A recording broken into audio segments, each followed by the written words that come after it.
What's up, everybody? Just coming to you real quick with a reaction after the Thursday night football game between the Philadelphia Eagles and the Minnesota Vikings, where the Eagles beat Minnesota by a score of 34-28. This was a very interesting game, and I think how to best put this. Philadelphia has now won 2 games where it felt like they didn't necessarily play better in either of them.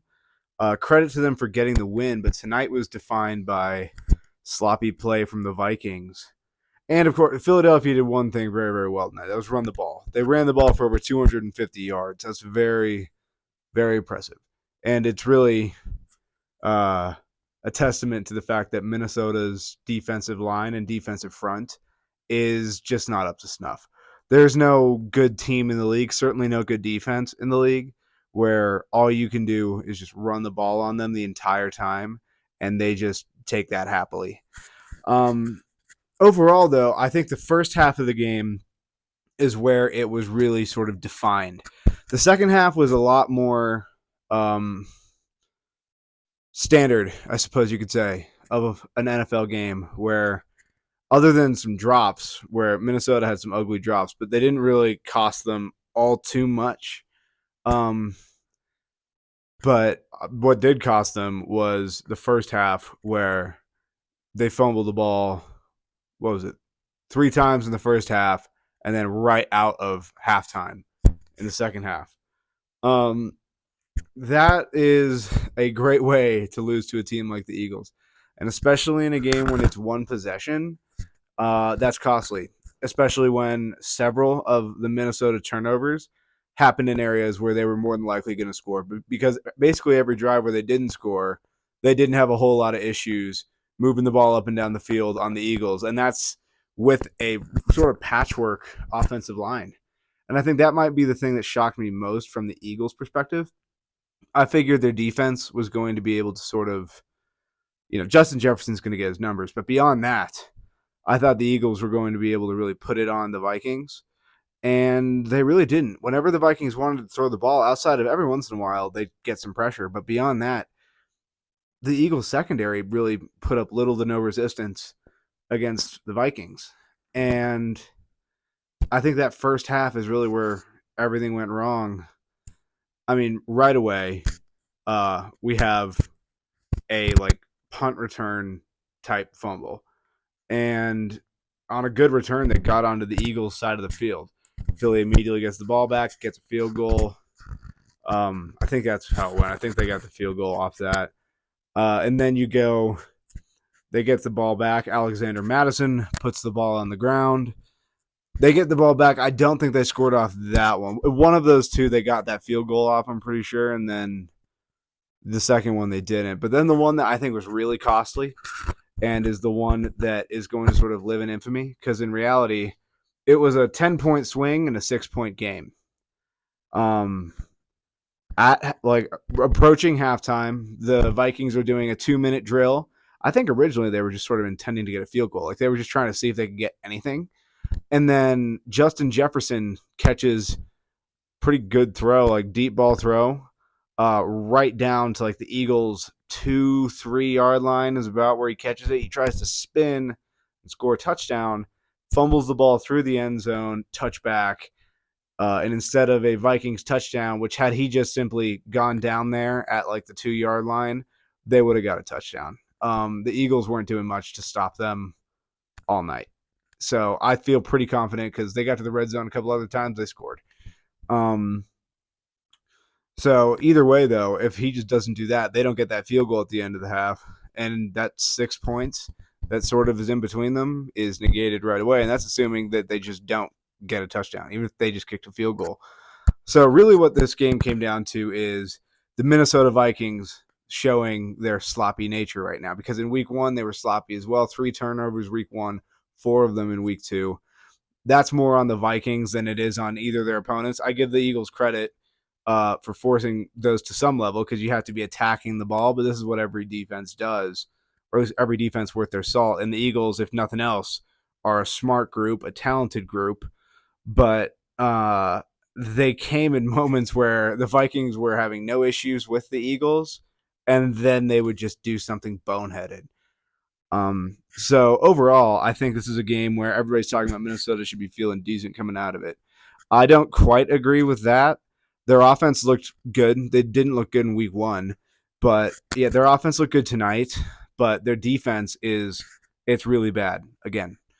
I think everybody knew their defense was not going to be good. It wasn't good last year, and they sent pieces away, pieces that were experienced. They knew they were rebuilding their defense.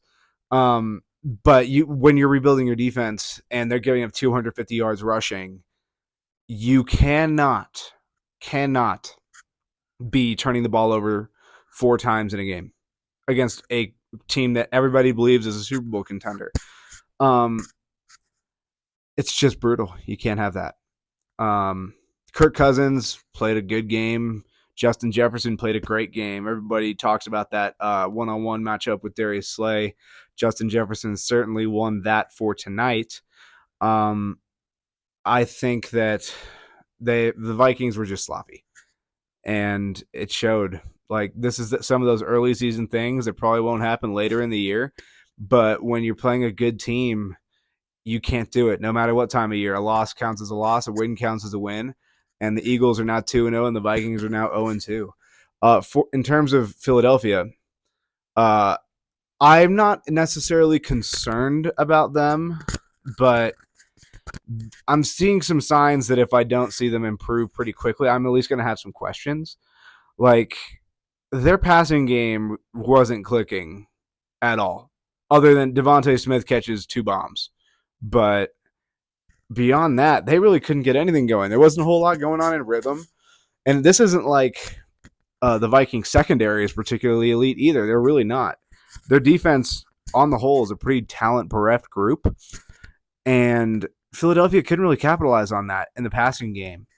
Run game, we already established it. They rushed for 250 yards. If you can't pass, at least you can do that, right?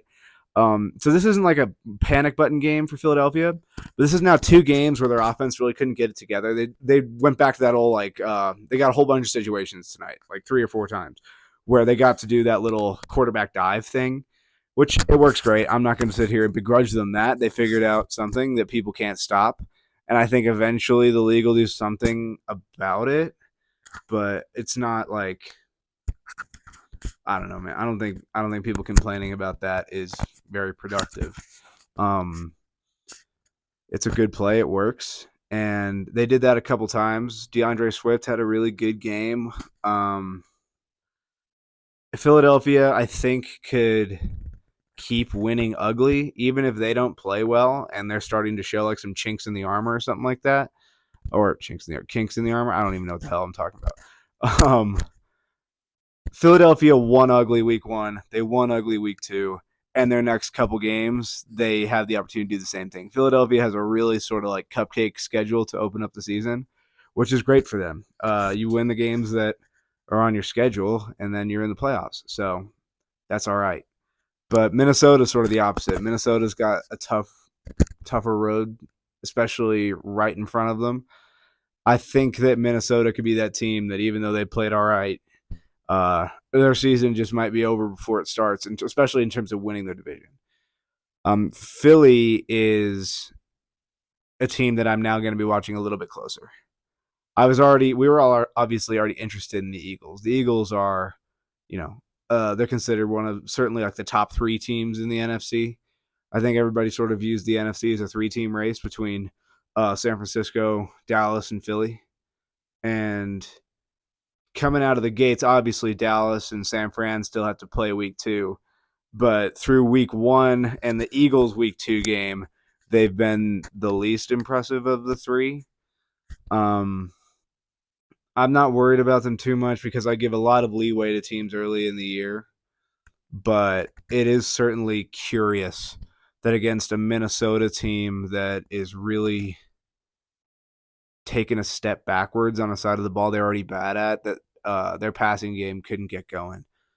And honestly, Philadelphia's O-line even struggled against a Minnesota D-line that's really sort of like Danielle Hunter and who else? And I understand Minnesota blitzed a bit, but like I said, it's better to learn your lessons in a win than a loss these are just things that I'm going to start watching with the Eagles a little bit closer because this is sort of like Tampa Bay last year.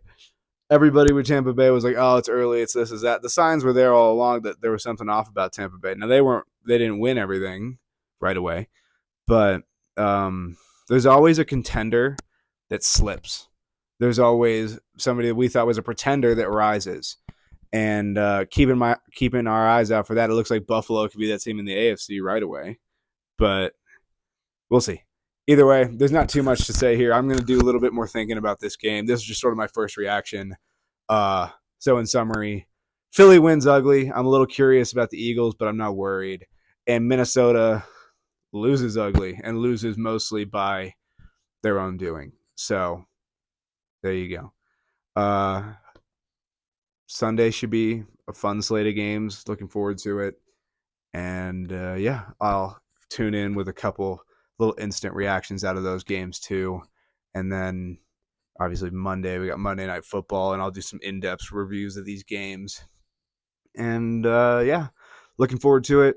Hope everybody has a great week too. Hope everybody comes out healthy out of week 2. So appreciate it. Peace.